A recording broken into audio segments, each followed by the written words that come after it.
This is mind altering. It will completely change the mood and the atmosphere and the energy around your relationships, attracting people in your life.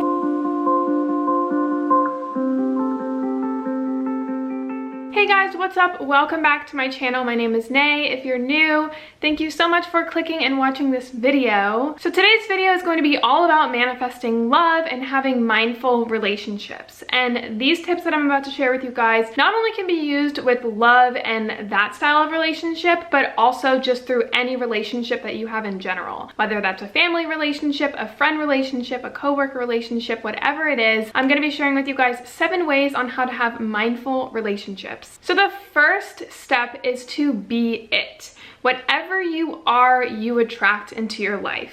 So a really good example here is a direct quote from Oprah. The energy we put in the world is the energy we get back.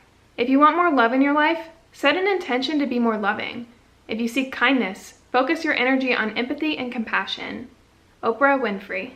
Whatever you want to attract into your life, whatever type of relationship you want in your life, become that. If you are always angry and picking and complaining, you will attract that type of person and energy into your life. So be careful what you're thinking, what you're doing, and what you're saying. When those 3 things are aligned, that's what you will attract, positive or negative. So just be conscious of what you are being and what you are showing towards a person. That is what you are going to be attracting in your life. So the second tip that I have for you guys is to drop the ego. We tend to place judgment and label and identify with different people, places, or things, and we are all conditioned based on our past, our society, our culture, our experiences. We all have different perspectives in life, and we tend to be conditioned in terms of what we have seen and been through in our life. When you act in a way that you find your life and your lifestyle as superior than others, that is directly living from your ego, which is so bad, because when you act that way towards specific people, that can be easily transformed into your relationship. Your ego will be what is controlling your relationship. And when I say control, we control them based on what we think they should be, what we think the person should be like, based on our conditioned perspective of our life and how we think it should and should not be. And I'm not even saying to give up full control. What I'm saying here is to acknowledge that you've never had control in the first place. Your life is not superior than anyone else's, and your way and your lifestyle is not the end and be all of what life should be like. Everyone's life is different. Everyone has a different perspective and different ways that they live their lifestyle, and who are you to say who someone should act and be like? When you place labels on relationships or people, you judge them based on your lifestyle and your point of view. You're separating yourself completely from them. Rather than looking at the relationship as a whole, you're looking at it with your way of life versus them, and that is directly related to the ego. We have to start looking at everyone as one. We are all beings. We are all spiritual beings. There's actually a definition on my Silk and Sonder planner that I tweeted out to you guys a while ago. If you guys aren't following me, I tweet a lot of different quotes and stuff, so I'll leave my Twitter linked down below. This was like a really thought-provoking definition. The definition of Sonder: the realization that each random passerby is living a life as vivid and complex as your own, populated with their own ambitions, friends, routines, worries, and inherited craziness. An epic story that continues invisibly around you. So that's kind of what I'm trying to say, is we are all our own little universe in a way, and who are you to say your way of life or your point of view or perspective is superior to other people's? You can't manipulate and control people into something that you think is correct based on what you've been conditioned to live like. When you do this and rule your relationship with your ego in mind, you're creating a prison not only for yourself, but for them as well, and the relationship as a whole. So the third step that I have is to understand different perspectives. So this kind of correlates with the last step that I've had with acting with your ego in mind. This one is more understanding their perspective and the idea that they have different points of views. If you had the same past as the person that you were in a relationship with, you would be acting acting and doing the things that they'd be doing exactly the same way. Every single thing that someone has been through or experienced in their life has conditioned and formed them into their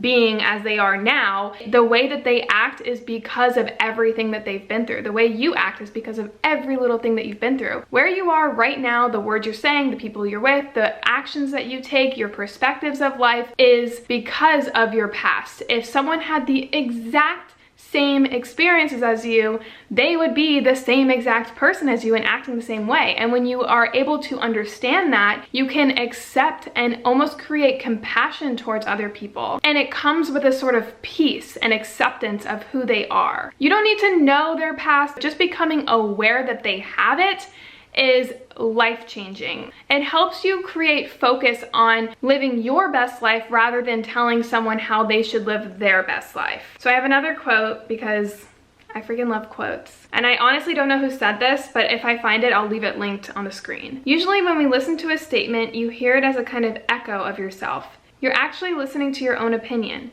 When you listen next time, drop any preconceived ideas and subjective opinions, just observe.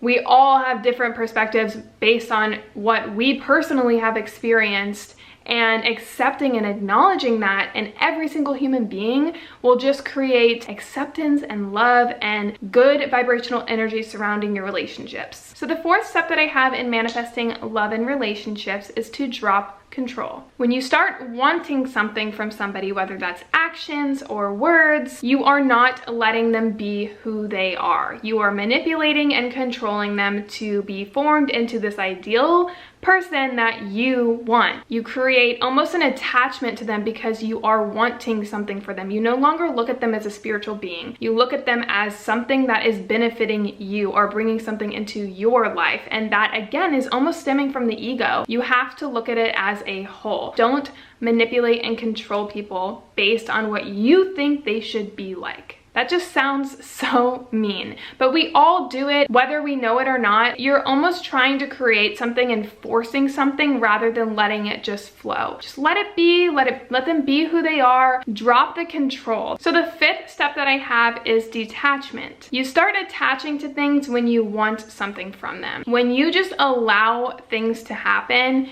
you're letting them be open for change. This can kind of be correlated to control because when you're attaching to something, you are controlling the scenario. And when you do that, you're holding on to it and it won't be able to flourish and grow. This kind of plays into part when you ask the universe how versus taking action. When you sit there and tell the universe how you want your goals and manifestations to happen, it won't happen because you're not taking action and you're manipulating the situation. If you just sit back and detach from the scenario and just focus on the feelings and emotions that you want to come from whatever you're trying to manifest, it will flow naturally and you won't be so attached to how you are going to get there. So it's kind of like this vicious cycle. When you are attached to something, you self-identify with it and you focus on what you're getting from it rather than appreciating what you already have from it. So you're focused on lack versus gratitude, which eventually will be kind of mirrored back to you and it'll emerge from the person that you're in a relationship with, because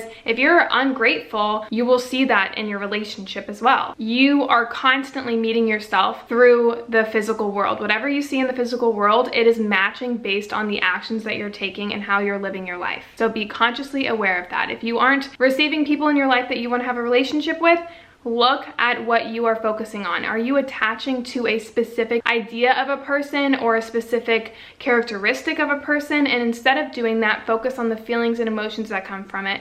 And therefore, you won't be showing ungratefulness for your scenario now. You will be showing gratitude and you will see that reflected in your relationships. So the sixth thing that I have is to let it be. And this is simply being present. You are going to stop the thought process that personalizes every little experience. If you kind of think of every experience that you've had in your relationship or trying to manifest a relationship, we put an ideal personalized experience based on our perspectives, our point of views, our past, our cultures, all of that acting out of ego, and we sit there and create this false story of what's going on, when in reality, you're not focusing on what's presently in front of you. You're focusing on this false narrative in your head that you've created out of what's happening in front of you. It's something that honestly I have put in perspective into my relationships, and I've seen them flourish. When you personalize experiences and you're not focused on what's presently in front of you, you're creating unhappiness for yourself and creating a problem that wasn't even there and that's not there right now in front of you. So for example, if you called someone and they didn't return your phone call, you sit there and personalize the experience and you're like, how dare he not call me back? He doesn't care about me. So disrespectful. He doesn't have the decency to return my call, and you create this false narrative when in reality, all that's presently in front of you is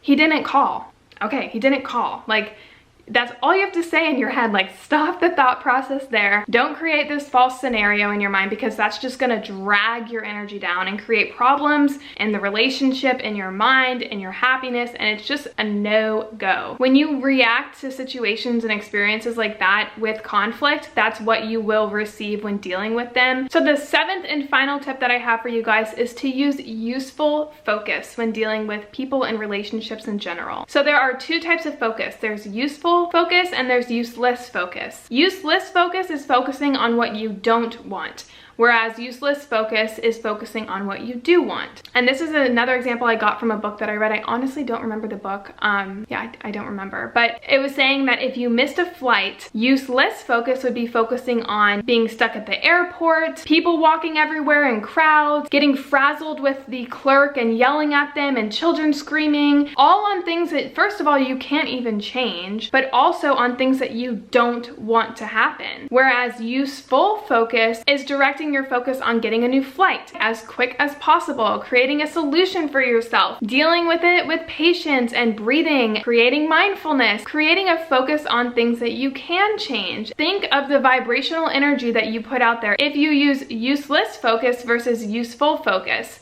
how would your day go, first of all? Second of all, are you attracting the energy to help you solve the solution? Like, no, nothing good is gonna come from useless focus. Relate that to your relationships. Do you focus on the things that you don't want to happen or you don't like about your relationship? Or are you focusing on things that you do want out of a relationship or you do like in your relationship? This is mind altering. It will completely change the mood and the atmosphere and the energy around your relationships, attracting people in your life, and it creates overall happiness in your life. That is it for the video. I hope you guys enjoyed these 7 tips. If you guys have anything to add, please comment down below. As always, if you guys have any more future Manifestation Wednesday video ideas for me to film, let me know as well, and I will see you guys all in a future video. Bye guys.